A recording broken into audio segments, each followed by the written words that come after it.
captaincy noises, Yeah. player noises come into the picture because if it's a 15, 16 member squad.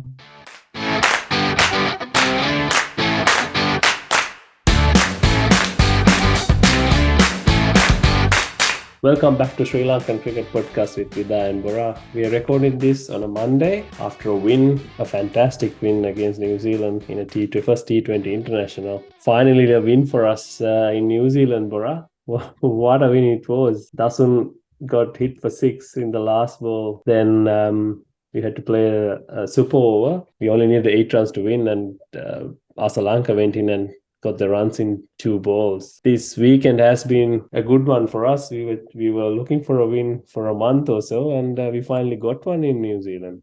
Yeah, good win. I watched the game as many of our viewers would have done. Ended up a tight contest. I thought we would win the game by about 10-15 of a margin, but New Zealand scrapped and found a way to compete.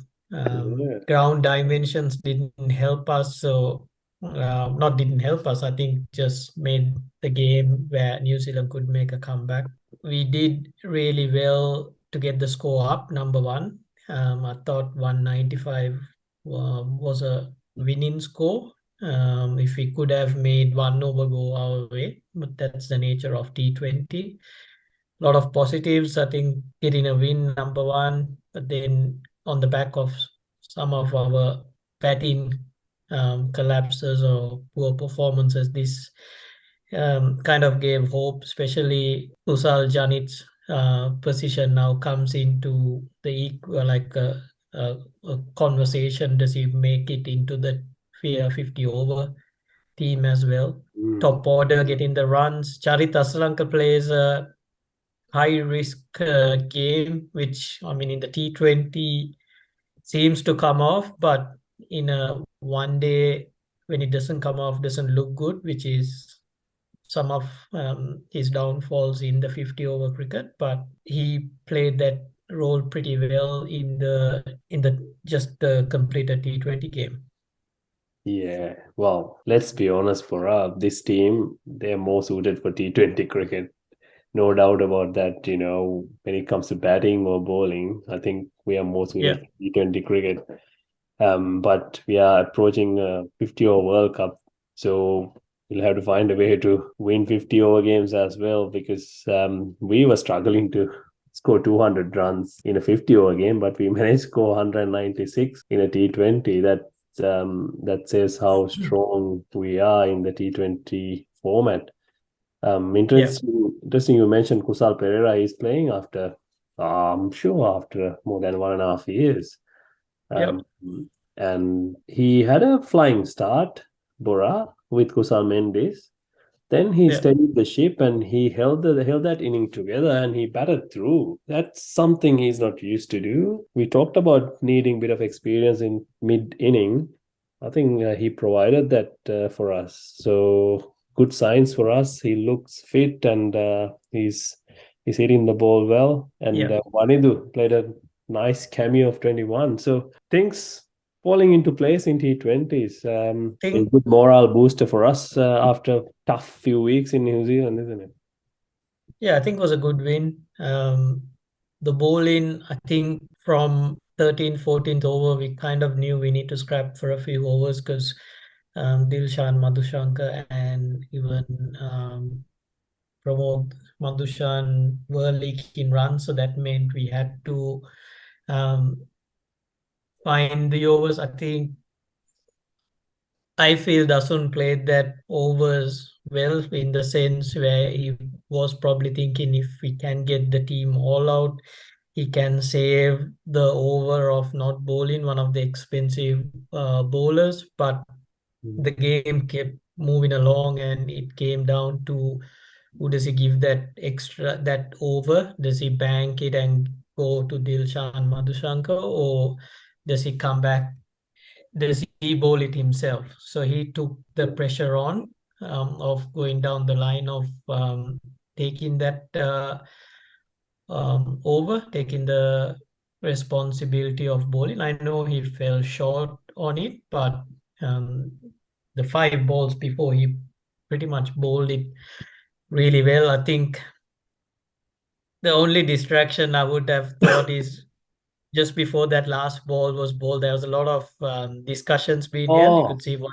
to run in and say, look, have everyone on the leg side and protect that boundary, which hmm, I don't know whether it threw off what Dasun was hoping to do because he yeah, is a part-time bowler. The margin of error for a part-time bowler is generally higher than a strike or a specialized bowler. So he was bowling that off-stump line, just outside that also, Yorker, and then the last ball went onto his legs. Pretty much was on midland leg, which was in his hitting arc. Went for a six, but I think if he would have gotten it just outside off stump, I don't think so. They would have had the skill set to go straight to over the offside yeah, for six. But those are that's the tough part of margin of error. So yeah. um, It's but a tough ground to bowl Yorkers, bro. The straight boundaries yeah, are very short. So if you get it wrong, it's gonna go. yeah, Because bowling a wide Yorker would have been a better option. But being yeah, you're right. But end of the day, we managed to tie the game, then win the Super Over. Tikshana yeah, back in the white ball team, he bowled well in the Super Over. He took a nice catch, backpedaling, and took two yeah. wickets in this Super Over. I saw a tweet from Chennai Super Kings. Like they're waiting for him to come, and how do I say it? I haven't seen a Sri Lankan player wanted by Indian fans this much for a long time. Like I think all of Chennai wants Matisha to come soon and play, join the team because they're missing him. I think it's talking of the IPL and seeing Matisha playing for Sri Lanka instead of at the IPL playing. It's interesting. Does it mean it's we've got you could look at it two ways. One thing, we don't have the depth of players, so that means my Matish has to play for Sri Lanka. Um, if it was, say, the New Zealand side, they got Devon Conway, who's in playing in the IPL. He's not playing for New Zealand in this tournament. Yeah. He's actually out there playing for Chennai Super Kings, whereas Sri Lanka's gone down the line. No, you need to play Mm. this commitment. It's more important that you play here. So, does that mean we are short on depth, or from a player's point of view, is it better off sending a guy like Matish Tikshana to play in the IPL while we expose another player in the T20 circuit? So, because we get the win and having Matish Tikshana playing this game, I think you look back and say, oh, it's a good decision, or it's good to keep him in the mix. But from a Scott point of view, do you kind of send him out to the IPL, get him more fine-tuned, get him ready for it? So those are few things. One Mm. country said, yeah, we've got enough players, we are going to expose them. Feel free to go out to the IPL, whereas we've actually making our limited players play in for Sri Lanka. So because the public or the media would have gone, you can't play the IPL. So Yeah, I think it's us and New Zealand who, sorry, not New Zealand, Bangladesh who haven't released their players. But Barnuka he scored a 50 in the first game, or he it's must back be. in the question, isn't it? Yeah, every time he's not Yeah. in the Sri Lanka team and he scores from somewhere else. So he's We didn't have any left-handers in the one-day series, and now we have two left-handers we are talking about in Kusal Janit, yeah, Bhanuka, and now Charit Asalanka scoring runs. So three left-handers when one actually we didn't have any left-hand, and Charit Asalanka just played in the 11 because of no left-handers. So that's how quickly games change and those names come into the picture.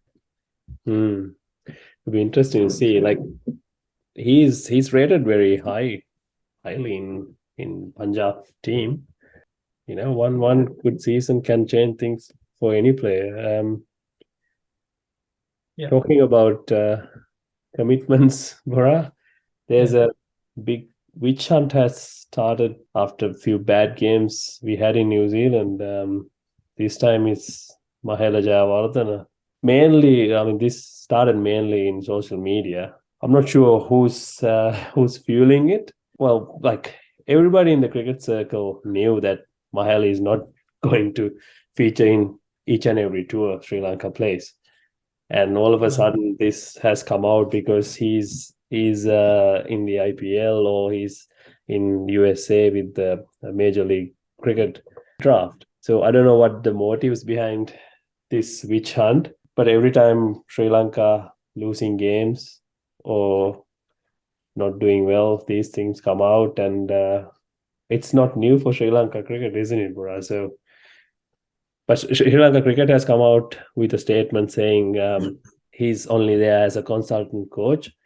He's not going to be there in each and every tour. So that's Sri Lanka cricket come out and said that. But things that shared on social media, a few screenshots of private group messages has come into light, and I'm trying to think who's behind this, and there's lots of question marks around this incident. What what are your thoughts? yeah. I think best way to think of it is who is there to gain a lot from it. Who's there to gain coming out of Mm, changes, who's in the limelight. Those are the things you kind of have to start looking at, and then the kind of the dotted lines kind of marks itself out. What's the motives behind that? So it's a high performance role. It is not easy, but do we have any proven performance in high performance cricket in an international circuit? We only have one person, and he's wanted by um, a lot of franchises, teams trying to pick his brains on how best, what he sees in the game. And we are lucky to have that. So, but it seems like um, we are slowly draining that off. Um, that's the way I see it. But also in a high performance role, the time there is a time as well where it is gonna run its course. Um, but short answer to the question, what's happening, the hype that is going around, you got to think who's trying to gain an advantage out of it, and it kind of paints it picture. yeah, Um, we tend to hear these stories or see these changes in waves. So we had a period, generally World Cup's around the corner. That's when all these um, noise start, captaincy noises, yeah. player noises come into the picture. Because if it's a 15, 16 member squad, Mm, what noise can you make to make those changes? Administratively, what are the changes that happen? And in Sri Lanka, it is a voting system in terms of how the crickets run. So um, it's just creating unnecessary noise at this stage. yeah. Funny thing is, with this comes suggestions for chairman selector jobs, Yeah, change of coach. They every time these things come out, it seems to be a pattern, right? And history never repeats, but it rhymes. But I'm thinking, when you look at these things, you think, oh, this has happened before. So it was not only Mahela, Bora. Like, yeah, there's a bit of criticism about Pramod Ikram Singh as well. And I yeah. just saw today Sri Lanka under 19s lost to, Afghanistan. sorry, they lost to Afghanistan. And Mm. Mahela was, well, one of the roles Mahela had was to focus on developing the under 19. So don't know whether we'll hear where was he when under 19s were playing in UAE. So I mean, you can't make everyone happy for us. So I mean, if we're trying to do something, and especially the way we've been playing cricket in the last couple of years, it takes time to build a team. So So these type of criticism and asking for blood and asking for head to roll doesn't help for a team like us who has featured in World Cup finals, semi-finals regularly. The state we are in right now, we don't need this. We need we need people who run cricket to get together and work towards making countries' cricket better, not going against each other. I think that will be always a challenge because of the parties that are always going to be involved. Like everyone's got an opinion, and that opinion who Everyone has one, makes Bora. who makes the better change for or good decisions for better change is the best way to put it. I know everyone once something has happened, it's a lot easy to criticize. It's hard to create, push with a direction. If you take the role of the selector promoter, I think his course is gonna end pretty soon. I feel things are like getting dragged out. Like yes, he's come with a. It feels like some of the decisions that he's making is now you've seen it, and it's a Yeah. bit tiring now, Running repeating. out of So options, isn't it? yeah, so it's now easy just tossing in everyone he hears into the mix to see like if you say you take the example of going back to the senior players, you heard it and he's gone down that line. Mm. Um, so how does he manage that? I feel short term answer there'll be a change. It's who's coming in. I don't think because it's a matter of who's the person coming in at which group that person's involved which that aligns, I think, because you it's not only a standalone selector coming in to do the job. It's going to be a selector who which party that person's alliance is going to play a part in getting that decision. So um, this is where the politics comes into play of the game, Yeah. where like you hear the noise of all in the games got a lot of it's not clean. The game's got so many It did, isn't loopholes. it? These are scenarios where those loopholes get exposed or get tested now. Yeah. One thing I can say is like if you look at the countries who had success in the recent past, Bora, all Yeah, those countries they have they have players, they have people who have played cricket recently. They yeah, are involved with the game. Maybe India is an exception because India, they do things differently. Anyway, but Australia, England, even South Africa to some extent, they have people involved who has retired recently, like George Bailey is chairman selector.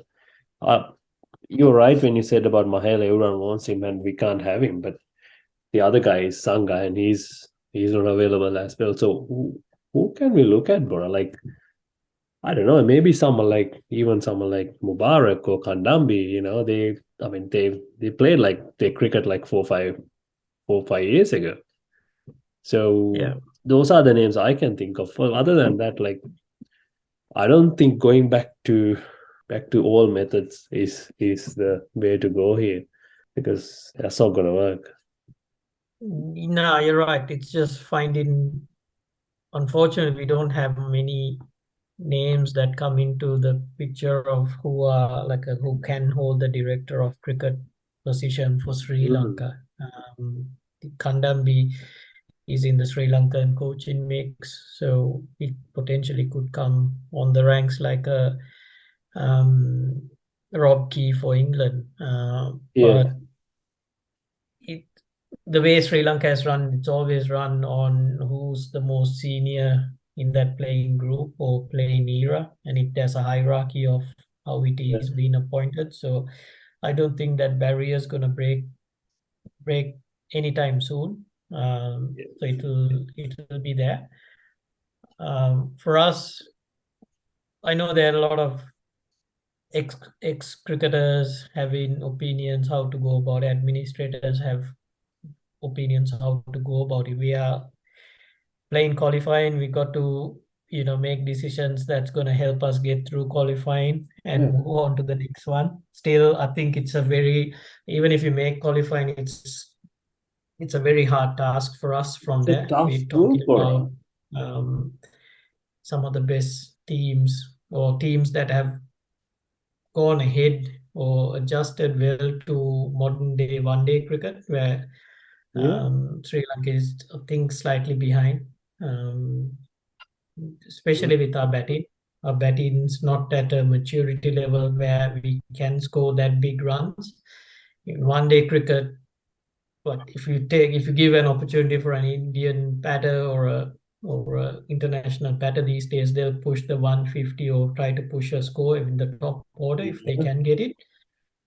We are struggling to get up to the 100.